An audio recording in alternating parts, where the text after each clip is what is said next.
जब हिंदुस्तान, पाकिस्तान, अफगानिस्तान से लेकर बांग्लादेश के समुद्र तक और उत्तर से लेकर दक्षिण भारत तक पूरा हिंदुस्तान जिस औरंगजेब की हैवानियत से खौफ खाता था, वहीं औरंगजेब अफजल खान के डर से अपनी जान बचाकर भागा था। और उसी अफजल खान को छत्रपति शिवाजी महाराज ने 2 मिनट में ठोका था। अफजल खान को मारने के बाद पूरे हिंदुस्तान में कोई मुस्लिम बादशाह नहीं बचा था जो छत्रपति शिवाजी महाराज के साम्राज्य को रोक सकता था। सैकड़ों सालों से चल रही मुगलों की गुलामी को चीरते हुए इस हिंदुस्तान की धरती पर छत्रपति शिवाजी महाराज ने हिंदुओं का एक अलग साम्राज्य खड़ा कर दिया। शिवाजी महाराज की ताकत का अंदाजा आप इसी से लगा सकते हैं कि जब तक छत्रपति शिवाजी महाराज जीवित रहे, तब तक औरंगजेब ने महाराष्ट्र की धरती पर अपने कदम नहीं रखे। इतना जबरदस्त खौफ औरंगजेब के अंदर शिवाजी महाराज का बैठा हुआ था। पर दुर्भाग्यवश 3 अप्रैल सन 1680 छत्रपति शिवाजी महाराज का रायगढ़ पर देहांत हो गया। शिवाजी महाराज के देहांत के बाद औरंगजेब बड़ा खुश होकर हिंदुस्तान जीतने का सपना देखने लगा। वो सोचने लगा, उत्तर से लेकर मध्य भारत तक सब कुछ तो मैं जीत चुका हूं। अगर दखन से इन मराठों का सफाया कर दूंगा तो पूरे हिंदुस्तान का बादशाह बन जाऊंगा। इसलिए तुरंत अपनी लाखों की सेना लेकर वो दखन में जा उतरा। पर औरंगजेब इस बात से बेखबर था कि छत्रपति शिवाजी महाराज के बाद उनके पुत्र धर्मवीर छत्रपति संभाजी महाराज नंगी तलवार लेकर मुगलों का काल बनकर खड़े थे। जैसे ही मुगलों के कदम महाराष्ट्र की धरती पर पड़े, मराठों ने मुगलों के मस्तक उतारने शुरू कर दिए। जिसके बाद गोवा में पुर्तगीज, मैसूर में चिकादेवराय, कोंकण में सिंधी, मनहारपुर, नासिक, औरंगाबाद में मुगल, एक साथ 12 सल्तनतों को संभाजी महाराज ने मौत के घाट उतारा। संभाजी महाराज के इन भयानक हमलों से औरंगजेब बौखला उठा। कहीं ये मराठे हर हर महादेव की ललकारें देकर दिल्ली पर ना टूट पड़े, ये सोचकर उसका दखन में सांस लेना तक मुश्किल हो गया। औरंगजेब छत्रपति संभाजी महाराज से इतना ज्यादा डर चुका था कि वो एक भी युद्ध में उनके सामने नहीं आया। पर अपने ही लोगों की गद्दारी के कारण छत्रपति संभाजी महाराज जैसे महान पराक्रमी योद्धा को मुगलों के हाथों कैद होना पड़ा। और 11 मार्च सन 1689 को औरंगजेब ने बड़ी दर्दनाक यातनाएं देकर छत्रपति संभाजी महाराज की हत्या कर दी। संभाजी महाराज के देहांत के बाद औरंगजेब को लगा, अब मराठा साम्राज्य पूरी तरह से खत्म। अब जल्द ही दखन को जीतकर दिल्ली वापस चला जाऊंगा। तो दूसरी तरफ छत्रपति संभाजी महाराज की मृत्यु से हर मराठा के अंदर हिंदवी स्वराज की आग लग चुकी थी। जल्द ही इस आग से मराठे औरंगजेब की महाराष्ट्र में कब्र खोदने वाले थे। और अगस्त सन 1689 को अपने राजा की मौत का बदला लेने के लिए सह्याद्री के वीर मराठों ने औरंगजेब को महाराष्ट्र के तुलापुर नाम की जगह पर घेर लिया। और हर हर महादेव की गूंज के साथ संताजी घोर पड़े और गिने चुने चंद मराठा सैनिकों ने औरंगजेब की लाखों की सेना पर चढ़ाई कर दी। वीर मराठा योद्धा संताजी घोरपड़े ने अपनी खूनी तलवार से मुगल सैनिकों के मुंड काट डाले। मुगल छावनी में घुसकर मराठों ने ऐसा मौत का तांडव मचाया कि हजारों मुगल सैनिकों को काटकर मौत के घाट उतार दिया। मराठों के हाथों हो रही मुगलों की ऐसी भयानक मौत देखकर औरंगजेब का दिमाग ही रास्ते से फिर गया और जान बचाने के लिए वो कायर औरंगजेब उसी क्षण युद्ध छोड़कर भाग गया। औरंगजेब का नसीब अच्छा था कि वो भागने में सफल रहा, नहीं तो मराठे उसे वहीं काटकर जिंदा जमीन में दफना देते। इस युद्ध में भले ही औरंगजेब की जान बच गई, पर पूरे हिंदुस्तान में उसकी इज्जत लुट गई। मराठे यही नहीं रुके, उन्होंने मुगल छावनी के ऊपर के 2 सोने के कलश काटकर पूरी मुगल छावनी को तबाह कर दिया। जिस औरंगजेब की क्रूरता और कट्टरता के कारण पूरे हिंदुस्तान के राजे महाराजे थर थर कांपने लगते थे, उसी औरंगजेब को मराठों की खौफनाक सेना ने दौड़ा दौड़ा के मारा। तुलापुर में हुई शर्मनाक हार से औरंगजेब पूरी तरह टूट चुका था। इसलिए मराठों से बदला लेने के लिए उसने दक्षिण भारत के सबसे ताकतवर सरदार कासिम खान को आदेश जारी किया। अब कासिम खान ने संताजी घोरपड़े को पकड़ने के लिए कर्नाटक के तलाकू गांव में एक मजबूत घेरा बनाकर मराठों का रास्ता रोक लिया। पर मराठे भी कहां रुकने वाले थे। मराठों ने कासिम खान के इस घेरे को तोड़कर और मुगलों की छाती को चीरकर कर्नाटक के तलाकू गांव में जबरदस्त मारकाट मचा दी। मराठों के अग्नि बाण मुगलों की छाती को चीरते हुए आर पार निकल रहे थे। मुगलों की मौत का यह खूनी मंजर देखकर कासिम खान की धड़कनें तेज हो गई और मराठों के डर से मुगल सेना को लेकर वो दोड्डेरी के किले में जाकर छुप गया।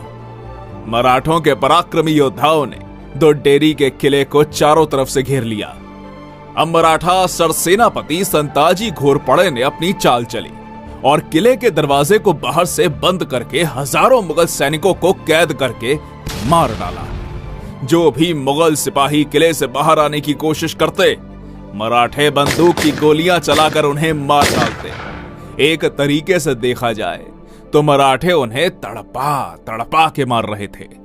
किले के अंदर खाने के लिए कुछ भी ना होने के कारण घोड़े, हाथी, कुत्ते जैसे जानवर मुगलों ने मारकर खाए। और यहां पर ध्यान देने वाली बात यह है कि जिस कासिम खान को औरंगजेब ने मराठों को मारने के लिए भेजा था, उसी कासिम ने मराठों के डर से किले के अंदर फांसी लगाकर खुदकुशी कर ली। पूरे हिंदुस्तान के इतिहास में मुगलों का ऐसा हाल कभी किसी ने नहीं किया जितना मराठों ने मुगलों का दोड्डेरी के किले में किया। अली मर्दान खान, रुस्तम खान, खुदाबंद खान, हसन अली खान जैसे अनेक ताकतवर योद्धा दिन रात एक करके मराठों का पीछा करते, पर मराठों ने औरंगजेब को नहीं छोड़ा तो भला ये मुगल सरदार मराठों का क्या उखाड़ लेते। उत्तर में उज्जैन से लेकर दक्षिण भारत में मछलीपट्टनम तक मराठों ने मुगल सेना को काट काट कर ऐसा कत्लेआम मचाया कि दक्खन से मुगल सल्तनत का सफाया कर दिया। इधर औरंगजेब विशालगढ़ को घेरा बनाकर बैठा था, तो उधर मराठों ने बुरहानपुर में घुसकर पूरे शहर को तबाह कर दिया। बुरहानपुर के सूबेदार बैदर बख्त और अली मर्दान खान को पकड़कर मराठों ने उनके शरीर के कपड़े छोड़कर सब कुछ लूट लिया। कहा, रोको इन काफिर मराठों को। उठते बैठते जागते सोते सब तरफ मराठे ही मराठे नजर आते। या अल्लाह, होंगे कामयाब या ऐसे ही लौटना पड़ेगा खाली हाथ। ऐसा चिल्लाते चिल्लाते औरंगजेब का महाराष्ट्र में दम घुट रहा था, पर मराठे रुकने का नाम ही नहीं ले रहे थे। ना पराजय की चिंता, ना मौत का डर। मराठे सिर्फ एक ही बात जानते, उड़ाने मुगलों के सर।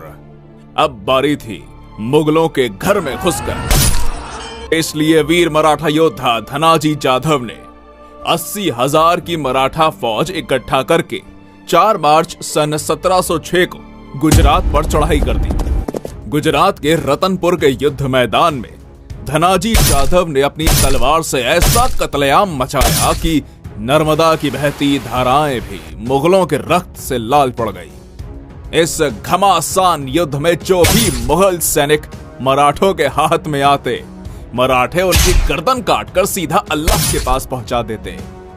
आधी से ज्यादा मुगल सेना मराठों के खूनी तलवार से कट चुकी थी। अनेक जिहादी रणभूमि छोड़कर भाग रहे थे। कुछ नर्मदा नदी में कूद गए और बाकी बची हुई मुगल सेना को मराठे घसीट कर ले गए। खुद गुजरात के सूबेदार अब्दुल हमीद खान ने मराठा सरसेनापति धनाजी जाधव के पैर पकड़ लिए। इस तरह वीर मराठा योद्धा धनाजी जाधव ने अपने शौर्य और साहस के बलबूते पर गुजरात की मुगल सल्तनत को तबाह करके गुजरात में मराठा साम्राज्य का डंका बजाया। ऐसे ही एक के बाद एक औरंगजेब को दर्दनाक जख्म देकर मराठे उसे तबाह करने पर तुले हुए थे। फ्रेंच इतिहासकार निकोलाउ मानुची, जिसने कुछ साल औरंगजेब के दरबार में नौकरी की, इसी के साथ दक्षिण में आने के बाद वो छत्रपति शिवाजी महाराज से भी मिला था। ये मानुची लिखता है दक्खन में मराठों के खिलाफ उतरने से औरंगजेब के हर साल 1 लाख सैनिक और 3 लाख जानवर मारे जाते थे, जिसमें कुछ मराठों के हाथ, कुछ कीचड़ में डूबकर, कुछ भूख के कारण, तो कुछ नदी में बहकर। इतनी दर्दनाक मौत मुगल सैनिकों को मिल रही थी। मुगलों की ऐसी हालत थी तो जानवरों की तो पूछिए ही मत। बेशकीमती खजाना, ऊंट, घोड़े, हाथी, तोपखाने, जो भी मराठों के हाथों लगता मराठे उसे लूटकर साफ कर देते। मराठों के हाथों कुछ न लगे इसलिए मुगल इसमें से बहुत सी चीजों को जला डालते थे। मराठों के लगातार हमलों से औरंगजेब इतना कंगाल हो चुका था कि कई महीनों से मुगल सैनिकों का पगार नहीं हो रहा था। लगातार मराठों से मार खाने के बाद मुगलों की जीत की उम्मीदें टूट चुकी थी। अगर किसी मुगल सरदार को मराठों से किला हासिल भी करना है तो वो मराठों से हाथ मिला लेता और औरंगजेब से छुपकर मराठों को 50,000 से लेकर 2 लाख रुपए तक की रकम देता। बदले में मराठे उसे किला सौंप देते। एक तरीके से देखा जाए तो मराठे मुगलों को लूटकर मस्त पैसा बना रहे थे, तो दूसरी तरफ मराठों से हमने किला जीत लिया ऐसे झूठ बोलकर ये मुगल सरदार औरंगजेब को खुश कर देते, पर असल में वो उसे मूर्ख बनाते थे। इतनी बुरी अवस्था मुगल सरदारों की हो चुकी थी।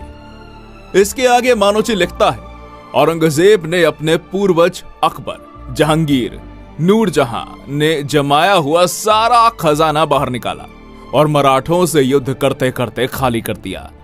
इतने पर ही वो रुका नहीं, उसने चांदी के बर्तन तक पिघला दिए। इतिहासकारों के अनुसार मराठों से लड़ते लड़ते औरंगजेब ने 40 करोड़ रुपए बर्बाद कर दिए। विशालगढ़ के युद्ध अभियान के दौरान 1.5 साल से मुगल सैनिक बिना तनख्वाह के काम कर रहे थे। वो बंगाल का सूबेदार मुर्शीद कुली खान हर साल औरंगजेब को 14 लाख रुपए टैक्स देता था। उसी में किसी तरह औरंगजेब का खाने पीने का गुजारा हो रहा था। लगातार 27 साल मराठों ने औरंगजेब को इतना घुमाया, इतना दौड़ाया कि मराठों से लड़ते लड़ते वो आखिर में बुढ़ा हो गया, परंतु हार और बर्बादी के सिवा उसे कुछ नहीं मिला। बढ़ती उम्र के साथ साथ औरंगजेब का चेहरा और भी ज्यादा भयानक हो चुका था। दांत गिर जाने से उसके गालों में गड्ढे पड़ गए थे। यदि कोई व्यक्ति जिसने औरंगजेब को पहले कभी नहीं देखा हो तो उसे अकेले में देखकर मुर्दा समझने की गलती करता था। इतना बुरा हाल उसके शरीर का हो चुका था। औरंगजेब की मौत पर रोने के लिए उसके नजदीक का कोई भी व्यक्ति जीवित नहीं बचा था। अपने बाप और भाई को तो उसने खुद ही मरवा डाला था। इसके अलावा उसकी 3 बेगमें, 2 बेटे तथा नाती पोती, बहन बेटी सभी की मृत्यु इसकी आंखों के सामने हो चुकी थी। अपने ही किए हुए पापों की शिक्षा उसे जिंदा रहते मिल चुकी थी। अब औरंगजेब की मृत्यु का समय निकट आ चुका था, इसलिए मरने से पहले वो एक बार दिल्ली जाना चाहता था। पर जैसे ही मराठों को पता चला कि औरंगजेब बीमार है और दिल्ली जाना चाहता है, तो मराठों ने तुरंत अहमदनगर को चारों ओर से घेरकर मुगल प्रदेशों में लूटपाट मचा दी। इसी बीच औरंगजेब भयानक दर्द और पीड़ा से गुजर रहा था, पर मराठों के कारण उसे इलाज मिलना भी संभव ना हो पाया और 3 मार्च सन 1707 को महाराष्ट्र के अहमदनगर में वो नीच औरंगजेब तड़प तड़प के मर गया और हिंदुस्तान का बादशाह बनने का उसका सपना उसी की कब्र के साथ दफन हो गया। पढ़ लेना कभी औरंगजेब का मृत्यु पत्र, सिर्फ एक ही हिंदू राजा का नाम आएगा, छत्रपति शिवाजी महाराज का मराठा साम्राज्य।